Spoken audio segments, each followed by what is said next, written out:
Chères auditrices et chers auditeurs, dans cet épisode de la Zone Fantastique, je vous propose de découvrir ou de redécouvrir Le Seuil du Vide, une curiosité dans le cinéma français réalisée par Jean-François Davy en 1971. Une œuvre atypique qui trouble nos repères spatiaux et temporels grâce à un concept fertile, celui d'une simple porte condamnée dans un banal appartement parisien, éveillant la curiosité de sa jeune locataire. Mademoiselle, vous cherchez un logement? J'aimerais bien rester à Paris et je cherche un studio. J'ai une petite chambre à louer. Vous m'avez l'air d'une jeune fille convenable, bien que je n'apprécie guère cette mode des pantalons. Il y a un lavabo et on peut faire un peu de cuisine. 20 000 francs par trimestre, enfin, c'est-à-dire 200 comme on dit maintenant.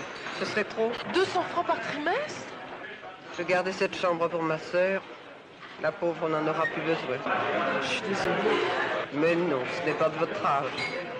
Mon nom est Léonie Gallois, un vieux nom, pour une vieille femme. Juste avant de s'épanouir dans l'érotisme, puis dans la pornographie avec le succès phénoménal d'Exhibition, Jean-François Davy tente une incursion dans le fantastique en 1971 avec Le Seuil du Vide, adaptation sous forme de série B d'un roman d'André Ruellan, publié dans la mythique collection Fleuve Noir. Comme l'indique son titre poétique et inquiétant, le film implique un passage, une porte à franchir pour que l'argument fantastique se déclenche dans le scénario, après une petite demi-heure de mise en place présentant déjà une ambiance dissonante. Nous donnant l'impression de se laisser porter au gré du vent, Vanda se rêve artiste peintre et échoue dans une chambre de bonne parisienne. À contre-pied du discours marxiste d'un autre aspirant peintre rencontré dans un bar, elle affirme n'être pour rien, ni contre rien en général, et ajoute d'un ton badin « Je ne sais pas vraiment ce que je pense ». À ce caractère insouciant et ce charme bohème, la comédienne Dominique Erlanger ajoute l'étrangeté de ses grands yeux candides, de son sourire timide et de sa gestuelle gauche, lui donnant parfois des allures de petite fille, pour reprendre les mots de son médecin, le docteur Liancourt, qui entretient avec sa patiente une relation ambiguë entre séduction et paternalisme. Bien que sa propriétaire, une vieille dame très gentille, trop gentille pour ne pas nous paraître suspecte, la dissuade d'ouvrir la porte interdite, Vanda finit par céder à la tentation et découvre l'obscurité extraordinairement opaque qui l'attend au-delà du seuil. Après son passage dans la zone obscure, la jeune artiste commence à devenir ambitieuse et arrogante et perd rapidement son innocence de grande enfant. Ça ne vous gêne pas l'affiche que j'ai placée sur la porte condamnée? Elle n'est pas réellement condamnée. Et je tiens à ce que personne n'essaie de l'ouvrir. J'y tiens.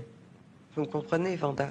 Soyez sûr? Autrefois, une étiquette en interdisait l'accès. Ne me demandez pas pourquoi. Le secret était si bien gardé qu'il s'est perdu entre deux générations. Si Vanda a abandonné aux ténèbres ses doutes quant à son talent et à sa capacité à convaincre le milieu artistique parisien, elle doit en contrepartie supporter des angoisses nouvelles, dont la vision récurrente de son doppelganger, lui rappelant la part de sa personnalité dont elle est en train d'être dépossédée. Mais dépossédée par quel phénomène? Qui en est le responsable? Autour de Vanda gravite un aréopage de personnages inquiétants qu'un amateur de cinéma fantastique aura vite fait de considérer comme des prédateurs. La vieille logeuse, le galeriste, le docteur Liancourt, à un moment ou un autre, chacun adressera un regard face caméra, permettant au spectateur de ressentir un peu du sentiment d'oppression qui empoisonne Vanda. Dans la spirale qu'elle peint pour figurer ses tourments, sa logeuse voit un œil énorme, muni de centaines de petits cils piquants comme des épines. Au-delà de la chambre de bonne au confort sommaire à laquelle l'ambition de Vanda reste cantonnée, l'atmosphère fantastique va progressivement s'étendre sur la ville tout entière. Paris, qui devrait pourtant paraître immense et plein de promesses pour une jeune artiste, devient de plus en plus étroit, exigu, au point de se résumer à quelques rues, quelques mètres de décor dont Vanda, pauvre ou riche, peintre bohème ou ménagère embourgeoisée, ne pourra jamais vraiment s'échapper.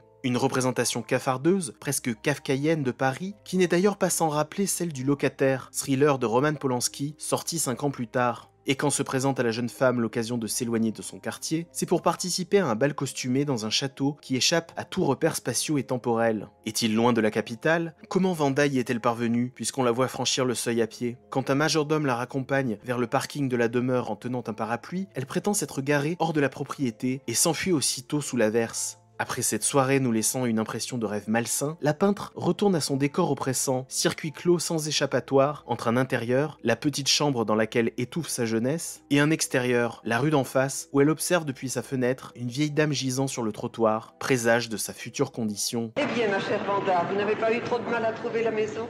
Pas du tout. Ça ne vous a pas un peu étonné de recevoir cette invitation? Arnold apprécie beaucoup ma peinture. Vous avez devant vous, ma chère Mona, le peintre le plus doué de ces dernières années. Sa première exposition, chez moi bien entendu, va être un véritable coup de tonnerre.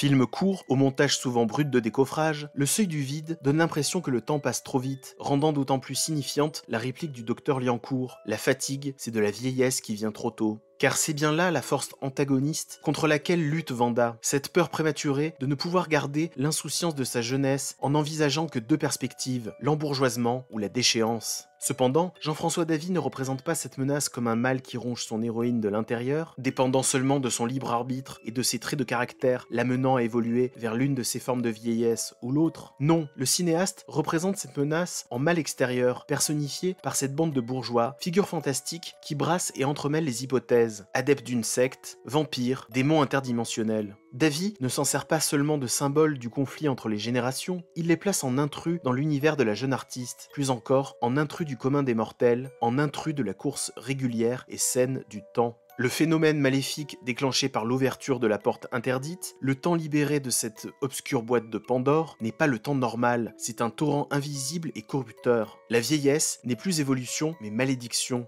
Je ne vais pas divulgacher la révélation finale de La Porte des Secrets, réalisée par Ian Softley en 2005, un thriller fantastique dans la pure ambiance Southern gothique où une jeune infirmière est engagée dans une vieille demeure coloniale des bayous de Louisiane. Je vous dirai simplement pour vous inviter à voir les deux films que le sort des deux protagonistes féminines est à peu de choses près similaire à 34 ans d'intervalle. Vous semblez jeune et vous exposez déjà chez Arnold.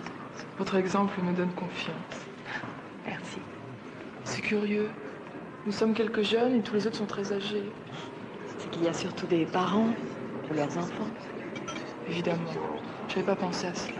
Outre La Porte des Secrets, on peut envisager Le Seuil du Vide en double programme avec un autre film des années 70, Alice ou La Dernière Fugue, rare incursion de Claude Chabrol dans le cinéma fantastique. Je vous invite à écouter ou à réécouter l'épisode de la 2e saison du podcast que j'avais consacré à cette autre curiosité française dans laquelle l'iconique Sylvia Christel se retrouve prisonnière d'un château quelque part dans une sorte de dimension parallèle dont elle devra comprendre la mystérieuse nature au terme de sa captivité. Si Vanda présente un caractère et un parcours différent de celui d'Alice, elle aussi se retrouvera dans un château coupé du temps, lors de la scène du bal, et attirera sur elle les regards de vieux personnages énigmatiques. Et pour Alice, il est également question d'un seuil, puisqu'au début de son récit, elle quitte sa réalité quotidienne pour ouvrir à la fin de sa dernière fugue une porte du château donnant sur un espace métaphysique aussi dense et terrible que celui où s'est aventurée Vanda. Attention. Approchez. Je dois faire de gros efforts pour parler. Asseyez-vous près de moi. Vous courez un grand danger, car vous n'avez pu entrer dans mon rêve que par l'intermédiaire de la chambre. Si vous avez apprécié cette émission, n'hésitez pas à vous abonner, et on se retrouve prochainement pour de nouveaux épisodes. À bientôt!